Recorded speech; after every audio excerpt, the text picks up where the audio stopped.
તો hello everybody, આજે હું ઊભો છું આપણે કુમારખાણથી જે વડલા ગામની અંદર જે રસ્તો જાય છે તે રસ્તાની શું હાલત છે તે હું તમને જ્યારે હવે હું મારા ઘર તરફ જઈ રહ્યો છું તે હું તમને રસ્તો પૂરો અહીંયાથી કુમારખાણ સુધી પહોંચવાનો જે રસ્તાની હાલત છે તે તમને હું વિડીયોના માધ્યમથી બતાવવા માગીશ. તો તમે વિડીયોમાં બના રહેજો લાસ્ટ સુધી કે આપણે રસ્તાને કેમેરામાં કેદ કરીએ અને પબ્લિક સુધી પહોંચાડીએ, સરકાર સુધી પહોંચાડીએ, જેથી આ રસ્તો બને તેટલો જલ્દી રિપેરિંગ થાય, જેથી કોઈ પ્રેગ્નેન્ટ મહિલા કે કોઈ ઇમરજન્સી દર્દીને તકલીફ ના પડે. તે માટે આપણે આ વિડીયો બનાવીએ અને સરકાર સુધી પહોંચાડીએ. તો બન્યા રહો વિડીયોમાં. હવે હું તમને રસ્તો બતાવવા જઈ રહ્યો છું.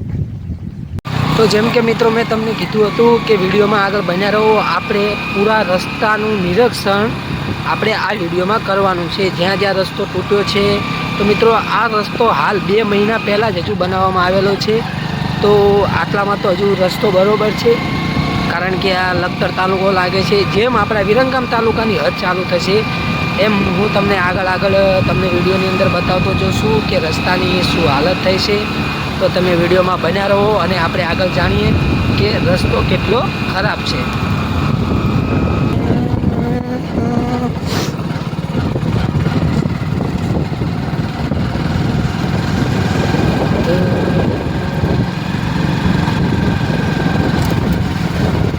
મિત્રો તમે જોઈ રહ્યા છો અહીંથી આપણે વિરંગામ તાલુકાની હદ ચાલુ થઈ જશે અને જોઈ રહ્યા છો હજુ 5 દિવસ પછી બી રસ્તા ઉપર આટલું પાણી છે.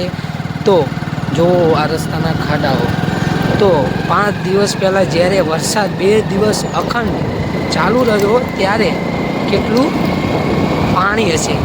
તો પછી રોડ રસ્તાઓ તો તૂટવાના તો છે જ. તો હવે તમને જોઈ રહ્યા છો રસ્તામાં બતાવવા જઈ રહ્યો છું. તમે જુઓ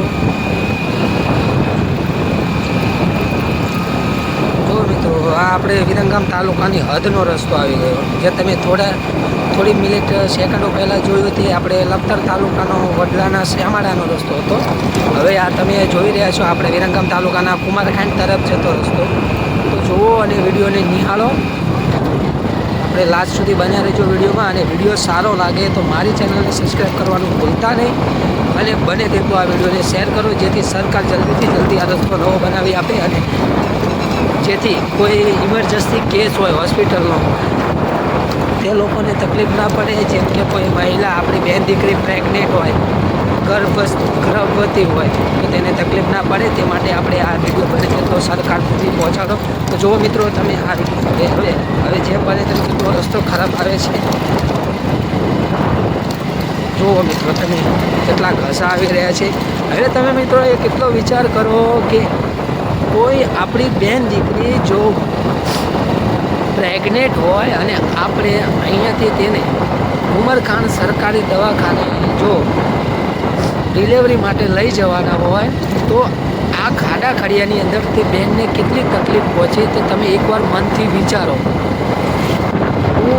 જો કદાચ મારા વિડીયોને કોઈ બેન દીકરી, કોઈ માતાઓ જોઈ રહ્યા હોય તો તેમથી એટલું જ કહેવા માગું છું કે તમે સ્ત્રી છો, મહિલા છો, તો તમે એકવાર વિચાર કરીને જુઓ કે આ ખાડા ખાડિયાની અંદર પ્રેગ્નેન્ટ મહિલાની શું હાલત થાય.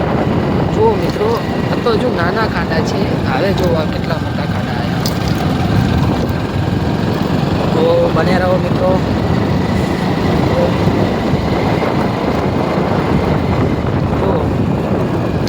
તો મિત્રો કેટલા ખાડા છે તમે જુઓ. તો હું વિડીયોના માધ્યમથી એટલું કહેવા માગું છું કે હું કોઈનો વિરોધ નથી કરતો, સરકારનો વિરોધ કરવા બી માગતો નથી.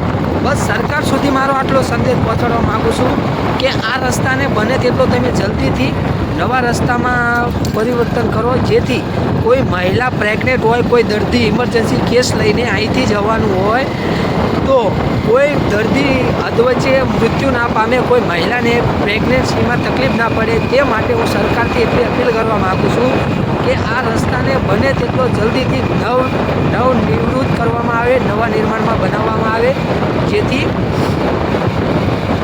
ફરીથી કોઈને તકલીફ ના પડે.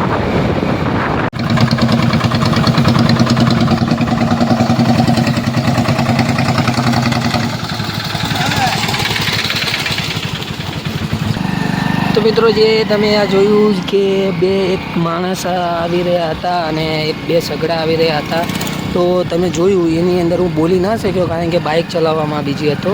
તો તમે જોશો આ કુમારખાન ગામની અંદરનો રસ્તો છે. જો ગામની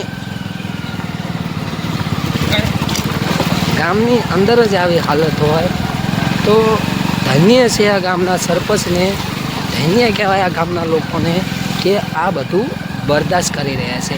તો મિત્રો જો તમને આ વિડીયો ગમ્યો હોય તો વિડીયોને લાઈક કરો, શેર કરો.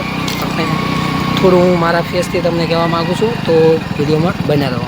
તો મિત્રો તમે જોયું વિડીયોની અંદર કે કુમારખાનથી વડલા રસ્તો અડધેથી કેટલો ખરાબ છે. અડધેથી મિત્રો આમ તો મેં તમને હજુ વડલા કે જે આપણે પુલ હતો ત્યાંથી આગળનો તો મેં બતાવ્યો બી નથી, તે હું કદાચ તમને આગળના વિડીયોમાં બતાવીશ. હજુ નવો જ બન્યો છે, તે બી તૂટીને આ અતિ ભારે વરસાદ થયો એના કારણે તે બી રાત થઈ ગયો છે. અડધો અડધ રસ્તો તૂટી ગયો છે. તો જેમ કે આપણે જોયું કુમારખાન ગામની અંદર બી છે, લગભગ કેટલા વર્ષથી ત્યાં રસ્તો બન્યો નથી. તો તે રસ્તાની કેટલી ખરાબ હાલત છે. અને તમે વિડીયોની અંદર પહેલેથી વિડીયો જુઓ અને વિડીયોને નિહાળો, તમને બધું દેખાશે.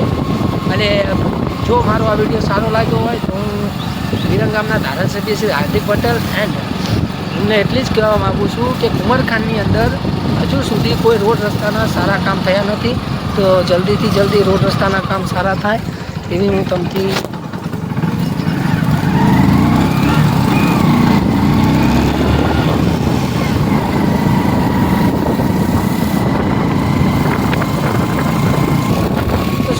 થોડું કે એસો ગાયો આવી ગઈ રસ્તા ઉપર, એટલે આપણે પણ આપણે જોવું પડે. પણ વિડીયોમાં તમારા સુધી સંદેશ પહોંચાડવામાં જોવું પડે એટલે સાઈડમાં અને હું થઈ જાઉં કેમેરાના હાથમાં જતો રહું. તો મિત્રો હું એવું કે હું આપણા વિરંગામ કરવા માગું છું કે ગામ કુમારખાન, તાલુકો વિરંગામ, જિલ્લો અમદાવાદ, ગામ તરફ રસ્તો જઈ રહ્યો છે. તે રસ્તાની હાલત બહુ જ ખરાબ છે. કદાચ કોઈ ઇમરજન્સી કેસ બને, કોઈ મહિલાને પ્રેગ્નન્સી ગર્ભવતી હોય અને તેને ડિલિવરી માટે લઈ જવામાં આવે, તો તે રસ્તાની અંદર કોઈ ઇમરજન્સી કેસ હોય તો તે ભાઈ ધ્યાને ત્યાં જ મૃત્યુ પામે. કે જે બને તે એ રસ્તાને નિર્માણ કરવામાં આવે એવી મારી સરકાર સુધી અપીલ છે. બાકી મારા સોશિયલ મીડિયા ફ્રેન્ડને એટલું જ કહેવા માગીશ કે તમને હોય તમે આ વિડીયો પહેલેથી ધ્યાનથી જુઓ, રસ્તાઓ જુઓ અને સારો લાગે તો મારી ચેનલ હજુ ખોલીને સબસ્ક્રાઈબ કરો, વિડીયોને શેર કરો, વિડીયોને લાઈક કરો. જય માતાજી.